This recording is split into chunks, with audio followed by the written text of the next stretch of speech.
this hearing should not be entitled Lessons from the Mueller Report. It should be entitled Hot Takes from the Mueller Report, because what we're getting are people who have no knowledge of the facts, no information as to the underlying information. They're just reading it and offering their analysis. And it shows what I've been saying for months.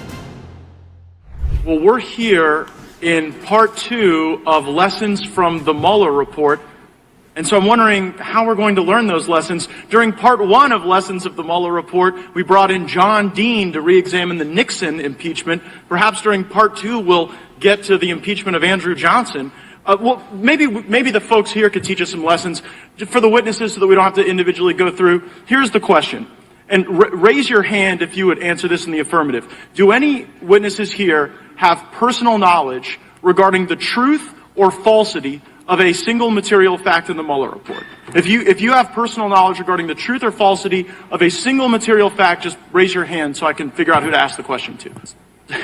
So the record can reflect no witnesses have raised their hand. No witnesses have any personal knowledge regarding a single fact in the report. No witnesses last week had personal knowledge. Will the gentleman yield? I take your point. Will the gentleman yield? Would the gentleman yield? Well, I'll certainly yield to the chairman because I'm eager to get to the lesson. I would remind the gentleman that there is an ongoing controversy that the White House is asserting the right to prohibit the testimony of any witness with regard to anything that happened. I'm going to reclaim my time. I fully understand and appreciate that, Mr. Chairman. But will the gentleman yield to my... I will not, because I want to respond to the chairman's assertion. The person over whom the White House can assert no privilege is Robert Mueller.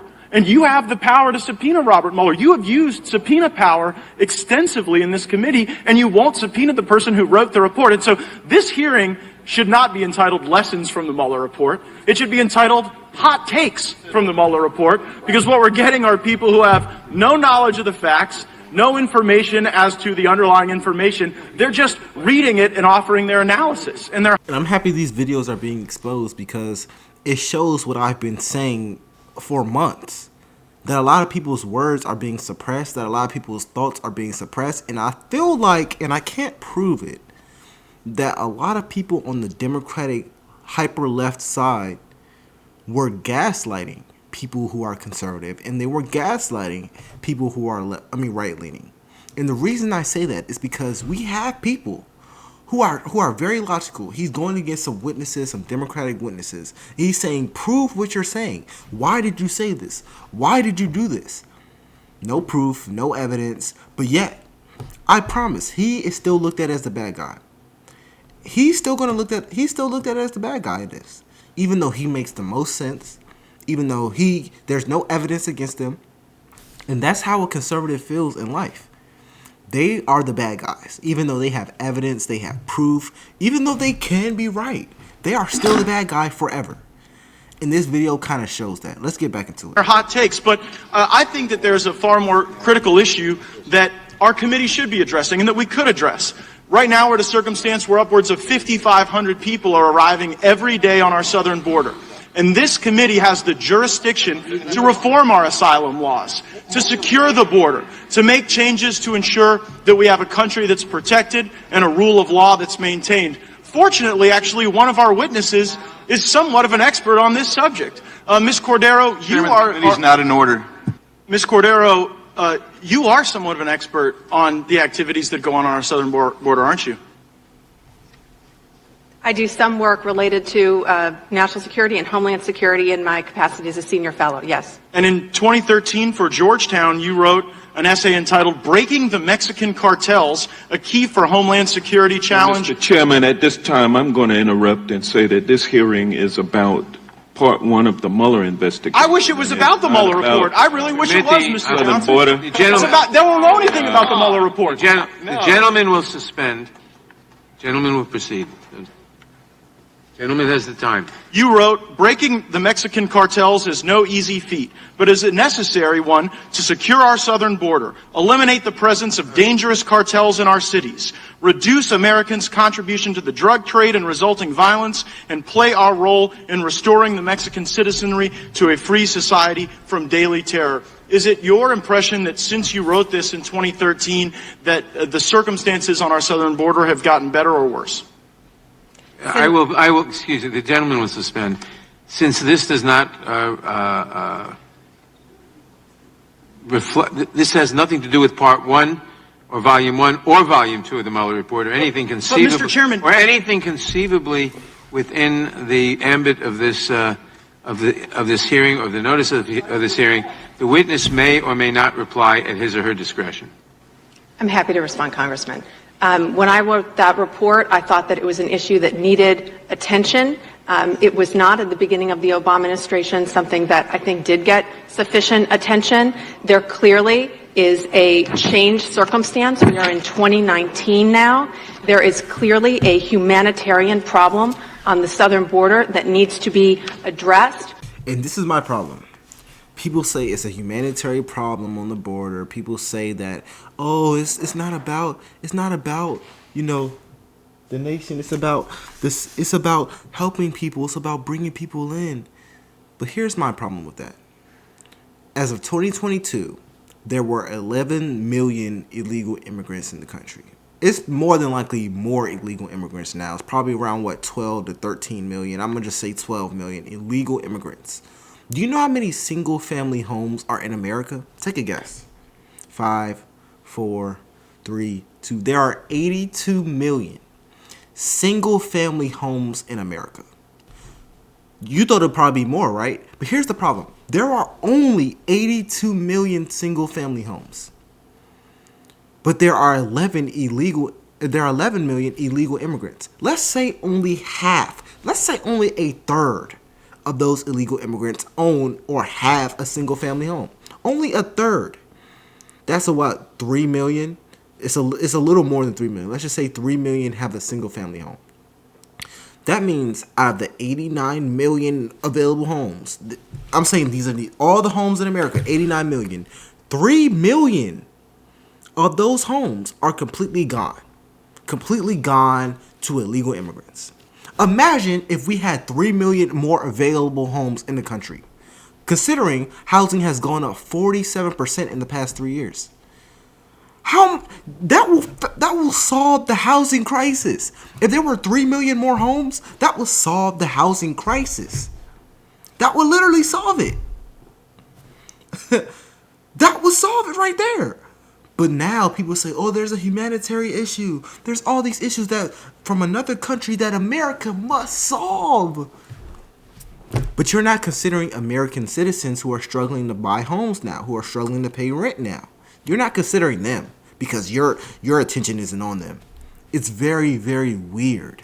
But let's continue. What you will not find in that article is any mention of a wall as a response to that challenge, nor any encouragement of the use of emergency authorities to solve it. I understand that, but you recognize the crisis, you recognize that it's worse, and I acknowledge that the wall may be something that divides us, but reforming our asylum laws, ensuring that we've got the supplemental appropriation in place to make sure people aren't dying on our border, and reducing the terror you write about is a lot more important than hearing from people that know nothing about the Muller Report, prepared to give us lessons on the Muller Report. The time of the gentleman has expired. Mr. Chairman, you guys take way more than your allocated time, and then you take my time and impose on it, and then restrict it. This is a total farce, and it's no wonder witnesses don't want to come here and testify this committee. I yield back. I'd be happy to come back and talk about Homeland Security at another time. Mr. Secretary, why was Lieutenant Colonel Matthew Lohmeyer relieved of his command? It was a decision made by his chain of command, and typically those decisions are made based upon either having confidence or a lack of confidence. This issue is under investigation by the IG, and so I won't comment any further on that. In my previous discussions with service members and particularly officers, I would hear about complaints over parts not arriving on time, long deployments, and in my more recent discussions with those officers, the number one issue that they raised to me with concern, often unable to speak publicly for fear of the type of retribution that Lieutenant Colonel Lohmeyer faced, they say that your stand down regarding extremism did not help our military, it hurt the military. And I want to share with you that perspective, that it caused service members to otherize one another.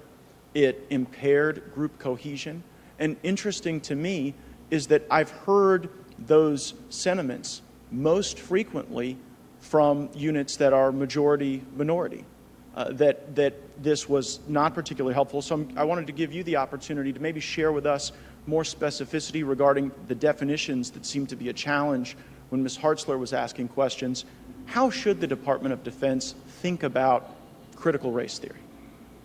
Could I make a comment, Secretary? I'm sorry. I'm very limited on my time, General Milley. Well, I just want to make a comment. The feedback I know, but I've gotten I've asked the question to Secretary Austin.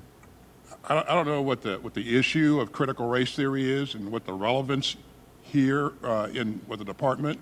We do not teach critical race theory. We don't embrace critical race theory, and I think that's a spurious conversation.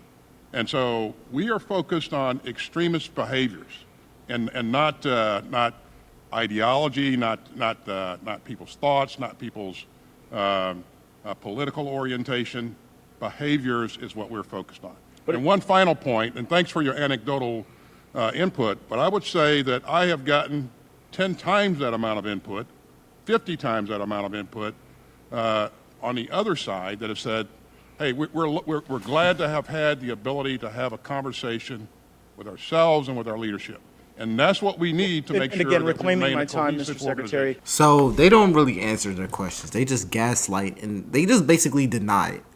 He said, what are your thoughts on critical race theory? He said, well, we don't teach it. We don't know what you're talking about. What is critical race theory? I've never even heard of critical race theory. What is that? It's just a lot of gaslighting. Every time I watch these type of videos, it's a lot of gaslighting. It's a lot of saying, oh, we don't do that. When we can obviously see in society you doing exactly that. I don't even know what to say. You do that. Yes, you 100% do that. We see it. It's real life.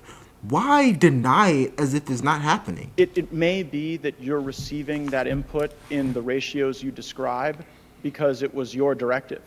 It may be that people are concerned about criticizing your decision because Lieutenant Colonel Lohmeyer was not relieved of his command for his actions. He was not relieved of his command because of poor performance regarding his duties. He was relieved of his command precisely because of his thoughts and because of his critique of critical race theory. It is particularly helpful that you have said that the Department of Defense does not embrace critical race theory and that you think the discussion is not appropriate. I would suggest that it is the ideology that is not appropriate, and it is particularly concerning to me that you have hired a critical race theorist to give you advice on personnel matters, and that person is Bishop Garrison. And I would particularly observe that on July 27, 2019, Bishop Garrison tweeted regarding former President Trump, he's dragging a lot of bad actors out into the sunlight, normalizing their actions. And here's the relevant part. If you support the president, you support that. There is no room for nuance in this. There is no more, but I'm not like that talk. And then he replies to his own tweet with what seems to be a very ethno-nationalist hashtag Black44. Could you enlighten us as to what advice Mr. Garrison has given you, and are you concerned that while you testify publicly to our committee that the department doesn't embrace critical race theory, you have hired someone who is precisely a critical race theorist? This is the first I've ever heard Mr. Garrison be described as a critical race theorist, so this is new. I'm sure did you that review he his would. tweets before you hired him, personally? Pardon me? Did you review his tweets before you hired him? I did not personally review his tweets. I would just ask that maybe that be helpful. Is there anything you can share in just these final seconds regarding any advice he's given you? Let me just share one other thing that you brought up, Congressman, about the input that comes to me. You know, I trust my leadership from top to bottom that they will give me fair and balanced and unvarnished input. I don't even know what to say to this because someone that you hired, you didn't even check their tweets, and they are on your leadership. So I have a question for you. If you trust that they'll give you purely objective, non-biased information, but someone comes to you and says they obviously have very biased critical race theory ideologies, how could you still trust that they'll give you non-biased information? How could you still trust when you just found out that someone you hired believes in critical race theory, pushes critical race theory?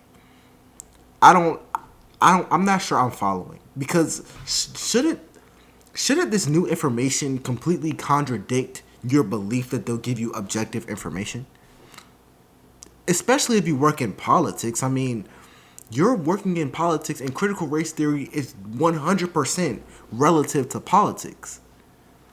So what do you mean you believe they'll give you purely objective information when you just learned that someone on your team is definitely not giving you purely objective information? But I digress. Let me know if you have any suggestions. It's LFR Jojo, and I'll see you on the next one.